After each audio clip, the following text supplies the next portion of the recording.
Hola, mi nombre es Manuel Valenzuela Gutiérrez, soy estudiante del Tecnológico de Monterrey y durante este video que realizamos mis compañeros y yo vamos a analizar un caso de derrame de petróleo en la ciudad de Cadereyta Jiménez, Nuevo León, en el año 2014, ocasionada por Pemex, lo cual provocó un sinfín de daños colaterales a esta población. Para empezar con nuestro video, les voy a decir qué es un hidrocarburo. Los hidrocarburos son un grupo de compuestos orgánicos que contienen principalmente carbono e hidrógeno. Son los compuestos orgánicos más simples y pueden ser considerados como las sustancias principales de las que se derivan todos los demás compuestos orgánicos.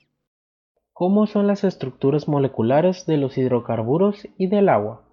La estructura molecular de los hidrocarburos consiste en un esqueleto de átomos de carbono a los que se unen los átomos de hidrógeno, mientras que la estructura molecular del agua cuenta con dos átomos de hidrógeno y uno de oxígeno como estructura molecular. Tipos de enlace. La molécula de agua está formada por dos átomos de hidrógeno, unidos a un átomo de oxígeno por medio de dos enlaces covalentes. El ángulo entre los enlaces H-OH es de 104,5 grados. El oxígeno es más electronegativo que el hidrógeno y atrae con más fuerza a los electrones de cada enlace. El metano es el hidrocarburo alcano más sencillo, cuya fórmula química es CH4. Cada uno de los átomos de hidrógeno está unido al carbono por medio de un enlace covalente. Geometría molecular. La geometría molecular es piramidal en el agua, mientras que para el petróleo se tomó un hidrocarburo presente en él, llamado metano, el cual tiene una geometría molecular tetraédrica. Propiedades físicas del agua. En estado físico la podemos encontrar como sólido, líquido y gaseoso. Es incolora, insípida e inodora. Tiene un punto de congelación de 0 grados centígrados y un punto de ebullición de 100 grados centígrados. Las propiedades químicas del agua. Elevada fuerza de cohesión entre sus moléculas. Elevada tensión superficial. Elevado calor específico. Elevado calor de vaporización. Bajo grado de ionización. En cambio, en las propiedades del petróleo podemos encontrar como un líquido denso, viscoso, de colores que tienden a negro o amarillo, de acuerdo a su concentración de hidrocarburos, con un olor desagradable, producto de los sulfatos nitrogenados, y con un punto de ebullición entre 35 y 60 grados. La toxicidad del petróleo con el agua es muy elevada debido a que el petróleo forma con el agua una capa impermeable que obstaculiza el paso de la luz solar que utiliza el fitoplancton para realizar el proceso de la fotosíntesis. Infiere el intercambio gaseoso, cubre la piel y las branquias de los animales acuáticos, provocándoles la muerte por asfixia. Además, los hidrocarburos orgánicos volátiles matan inmediatamente a varios tipos de organismos acuáticos, especialmente en la etapa larvaria. A continuación, vamos a analizar la polaridad, solubilidad, densidad y viscosidad de estas sustancias. El metano, este lo elegimos porque es un compuesto del petróleo, es un hidrocarburo de los más sencillos, en el cual tiene una geometría tetraédrica en la que el átomo central está enlazado químicamente con cuatro sustituyentes que se encuentran en las esquinas de un tetraedro. Debido a esta forma, y si los sustituyentes son iguales, es una molécula no polar. El oxígeno, en cambio, es más electronegativo que el hidrógeno. El átomo de hidrógeno aclara los electrones y los mantiene alejados de los átomos de oxígeno. Esto le da al lado de la molécula de que el agua corresponde al oxígeno una carga parcial negativa, mientras que los extremos del hidrógeno tienen una carga parcial positiva. El agua se clasifica como una molécula polar debido a sus enlaces covalentes polares y su fórmula angular. Solubilidad. Debido a las interacciones que presentan estas dos sustancias, el petróleo no se puede disolver en el agua porque, según las clases que hemos estudiado, para que dos sustancias se puedan disolver deben de ser dos polares o las dos no polares. Es por eso que no se disuelven, pero eso no quiere decir que el petróleo no contamine el agua. La densidad del petróleo es 0.75 a 0.95 kilogramos por litro. Aumenta con el porcentaje de asfalto. La densidad del agua es de 1000 kilogramos por metro cúbico. La viscosidad del petróleo va desde el 0.2 hasta 1 centipoise. En cambio, la del agua es de 1,0020 centipoise. Centipoise significa que es a una temperatura de 20 grados centígrados. Las interacciones intermoleculares entre el agua y el petróleo es que cuando el petróleo es disuelto en agua, rompe los puentes de hidrógeno, pero al restablecerse vuelve a ser insoluble. Entre los métodos de separación existe una membrana que separa el petróleo del agua. Cada que se junta petróleo y agua, las dos sustancias tienden a mezclarse en forma de emulsión. Es por esto que científicos del Instituto Tecnológico de Massachusetts han desarrollado una membrana que promete ser la solución más limpia y económicamente viable en la separación de emulsiones con petróleo y agua. La membrana contiene lo que sus creadores llaman estructuras de poros jerárquicas.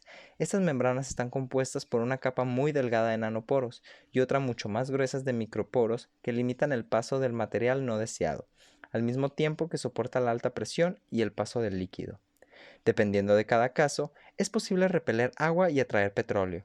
La combinación de nanoporos y microporos resuelve los inconvenientes de la presión. Este método no solamente ha de ser empleado en derrames en el océano, sino que también puede usarse en la perforación costa adentro, donde el agua es inyectada a los pozos y por ende se mezcla con el crudo. Hasta ahora el proceso de separación se hace mediante tanques de separación donde la gravedad hace flotar el aceite y deja por debajo al agua, método que cabe señalar funciona parcialmente. La mejor parte es que la fabricación de las membranas podría ser elevada a escala industrial, lo que en teoría debería llevar un gran volumen de producción y finalmente su bajo precio.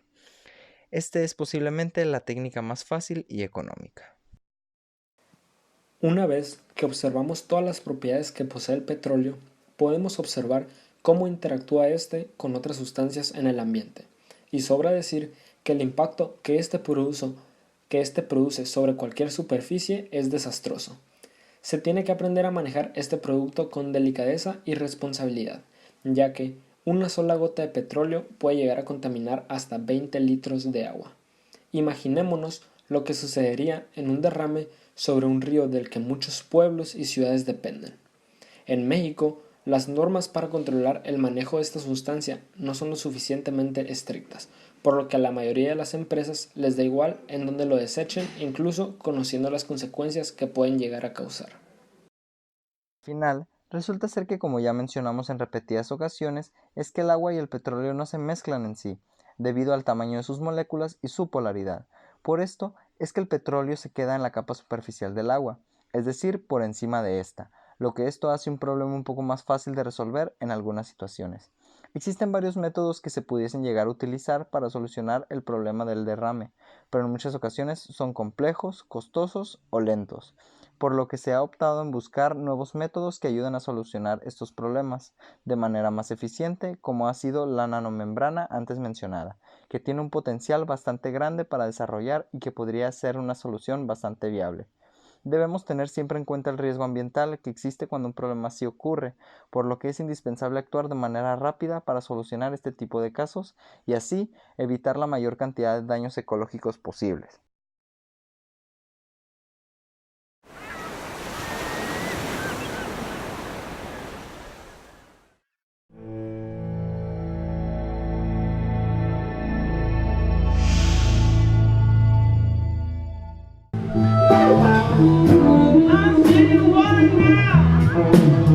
Last summer, in the heart of New Orleans, a 600-foot tanker collided with a 200-foot fuel barge, tearing the barge in half. Several 100,000 gallons of oil leaked out of the barge and into the fast-flowing Mississippi River, heading quickly towards the ocean. The oil spread down the river in minutes, immediately threatening drinking water intakes and wildlife. Responders sprang into action within hours of the accident. Using computer models and weather forecasts, they determined the path of the oil spill. With helicopter surveys, they assessed the damage and dispatched cleanup crews. Specialized boats with oil collection devices on their bows were sent to the scene. These devices, called skimmers, act like vacuums across the surface of the water. Hundreds of trained workers clean riverbanks and marshes using an unexpected tool: pom-poms. Noxious fumes from oil harms animals that can't avoid it, and others can be covered in it, leading to suffocation and death. Birds that get enough oil on their feathers eventually lose their ability to fly, and oiled sea otters can suffer from hypothermia. When oil spills occur, it can shut down beaches and fishing grounds. It can also lead to public evacuations. Environmental disasters can be prevented if cleanup efforts begin immediately. While large oil spills like the one in New Orleans last summer contribute to oil pollution, the ocean suffers from far more than the occasional spill that hits national headlines. In fact, hundreds of millions of gallons of oil end up in the ocean every year, and only 5% of that is from big spills. Most people don't realize that oil residue on roadways and oil dumped into storm drains are the #1 source of oil pollution in the ocean. For the sake of humans and animals, let's keep oil out of our ocean.